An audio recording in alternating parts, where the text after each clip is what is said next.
অন্তরেতে কিসের জ্বালা বলিব যে কারে, শখের মানুষ আঘাত দিল এই যে আমারে। তার ভাবনায় পড়ে থাকি চাঁদের আলোয় বসে, এখন সে যে অন্যের ঘরে থাকে অন্যের সাথে। শখের মানুষ তোর কারণে রয়ে গেলাম একা, আর হবে না দেখা রে বন্ধু, আর হবে না দেখা।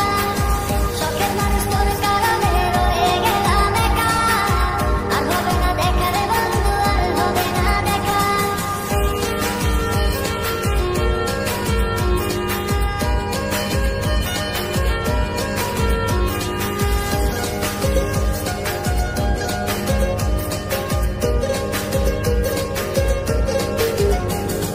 যত্ন করে রেখেছিলাম আমার বুকের ভিতর, বুঝিনি তার আশা ছিল